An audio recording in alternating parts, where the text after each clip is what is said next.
The 7 Days battles were a series of 6 major battles over the 7 days from June 25 to July 1, 1862, near Richmond, Virginia. During the American Civil War, Confederate General Robert E. Lee drove the invading Union Army of the Potomac, commanded by Maj.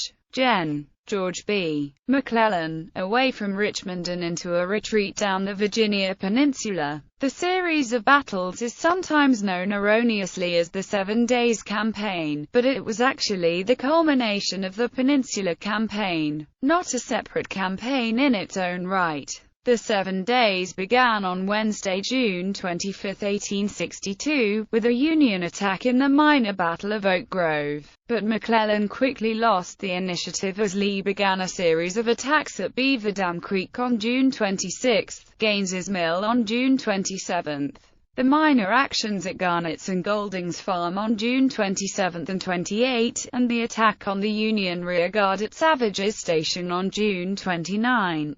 McClellan's Army of the Potomac continued its retreat toward the safety of Harrison's Landing on the James River. Lee's final opportunity to intercept the Union Army was at the Battle of Glendale on June 30, but poorly executed orders allowed his enemy to escape to a strong defensive position on Malvern Hill. At the Battle of Malvern Hill on July 1, Lee launched futile frontal assaults and suffered heavy casualties in the face of strong infantry and artillery defenses. The 7 days ended with McClellan's army in relative safety next to the James River, having suffered almost 16,000 casualties during the retreat. Lee's army, which had been on the offensive during the 7 days, lost over 20,000. As Lee became convinced that McClellan would not resume his threat against Richmond, he moved north for the Northern Virginia Campaign and the Maryland Campaign. Start of the Peninsular Campaign. The Peninsular Campaign was the unsuccessful attempt by McClellan to capture the Confederate capital of Richmond and end the war. It started in March 1862, when McClellan landed his army at Fort Monroe and moved northwest, up the Virginia Peninsula beginning in early April. Confederate Brig. Gen. John B. Magruder's defensive position on the Warwick Line caught McClellan by surprise. His hopes for a quick advance foiled, McClellan ordered his army to prepare for a siege of Yorktown. Just before the siege preparations were completed, the Confederates, now under the direct command of Johnston, began a withdrawal toward Richmond. The first heavy fighting of the campaign occurred in the Battle of Williamsburg, in which the Union troops managed some tactical victories. But the Confederates continued their withdrawal. An amphibious flanking movement to Eltham's Landing was ineffective in cutting off the Confederate retreat. In the Battle of Drury's Bluff, an attempt by the United States Navy to reach Richmond by way of the James River was repulsed. As McClellan's army reached the outskirts of Richmond, a minor battle occurred at Hanover Courthouse. But it was followed by a surprise attack by Johnston at the Battle of Seven Pines or Fair Oaks on May 31 and June 1. The battle was inconclusive, with heavy casualties, but it had lasting effects on the campaign. Johnstone was wounded and replaced on June 1 by the more aggressive Robert E. Lee. Lee spent almost a month extending his defensive lines and organizing his Army of Northern Virginia. McClellan accommodated this by sitting passively to his front, waiting for dry weather and roads, until the start of the 7 days. Lee, who had developed a reputation for caution early in the war, knew he had no numerical superiority over McClellan, but he planned an offensive campaign that was the first indication of the aggressive nature he would display for the remainder of the war. Opposing forces. The armies that fought in the 7 days battles comprised almost 200,000 men, which offered the potential for the largest battles of the war. However, the inexperience or caution of the generals involved usually prevented the appropriate concentration of forces and mass necessary for decisive, tactical victories.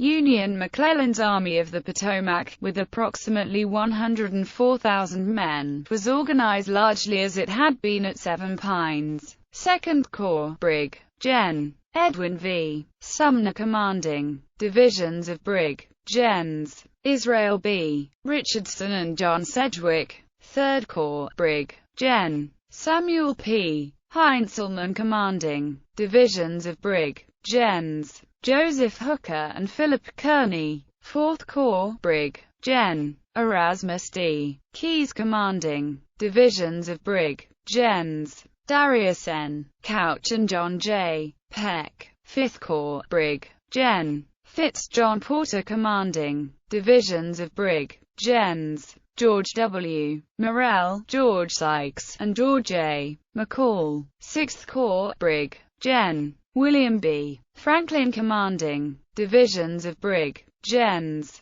Henry W. Slocum and William F. Baldy. Smith. Reserve forces included the Cavalry Reserve under Brig. Gen. Philip Street, George Cook, and the supply base at White House Landing under Brig. Gen. Silas Casey. Confederate Lee's Army of Northern Virginia was larger than the one he inherited from Johnston, and, at about 92,000 men, the largest Confederate army assembled during the war. Marge. Gen. Thomas J. Stonewall Jackson, having just arrived from his victories in the Valley Campaign, commanded a force consisting of his own division and those of Marge. Gen. Richard S. Ewell, Brig. Gen. William H. C. Whiting, and Marge. Gen. D. H. Hill. Marge. Gen. A. P. Hill's Light Division consisted of the brigades of Brig. Gens.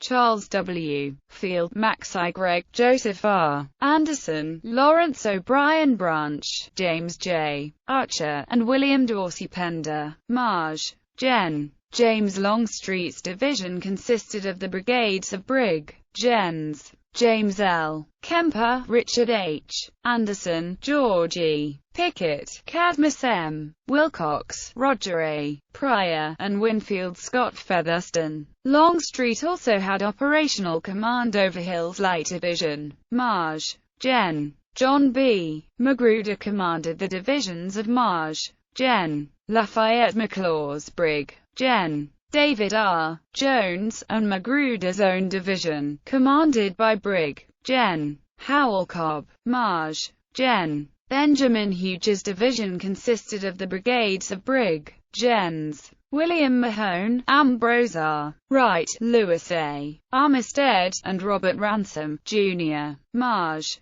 Gen. Theophilus H. Holmes' division consisted of the brigades of Brig. Gens. Junius Daniel, John G. Walker, Henry A. Wise, and the cavalry brigade of Brig. Gen. J.E.B. Stewart. Planning for offensives. Lee's initial attack plan, similar to Johnston's plan at Seven Pines, was complex and required expert coordination and execution by all of his subordinates. But Lee knew that he could not win in a battle of attrition or siege against the Union Army. It was developed at a meeting on June 23. The Union Army straddled the rain-swollen Chickahominy River, with the bulk of the Army, 4 Corps, arrayed in a semicircular line south of the river. The remainder, the 5th Corps under Brig. Gen. Fitz-John Porter, was north of the river near Mechanicsville in an L-shaped line facing north-south behind Beaver Dam Creek and southeast along the Chickahominy.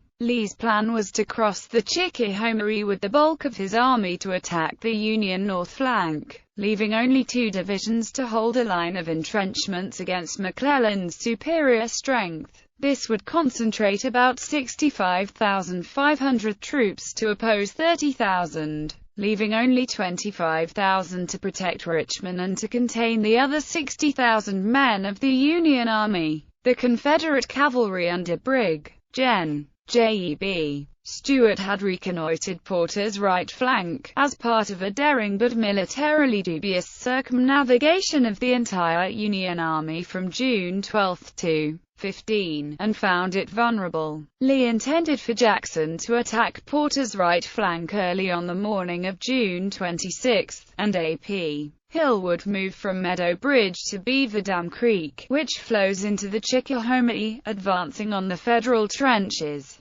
Following this, Longstreet and D.H. Hill would pass through Mechanicsville and join the battle. Huger and Magruder would provide diversions on the front to distract McClellan as to Lee's real intentions. Lee hoped that Porter would be overwhelmed from two sides by the mass of 65,000 men, and the two leading Confederate divisions would move on Cold Harbor and cut McClellan's communications with White House Landing. McClellan also planned an offensive. He had received intelligence that Lee was prepared to move and that the arrival of Maj. Gen. Thomas J. Stonewall Jackson's force from the Shenandoah Valley was imminent. He decided to resume the offensive before Lee could. Anticipating Jackson's reinforcements marching from the north, he increased cavalry patrols on likely avenues of approach. He wanted to advance his siege artillery about 1.5 miles closer to the city by taking the high ground on 9 Mile Road around Old Tavern. In preparation for that, he planned an attack on Oak Grove, south of Old Tavern, and the Richmond and York River Railroad, which would position his men to attack Old Tavern from two directions.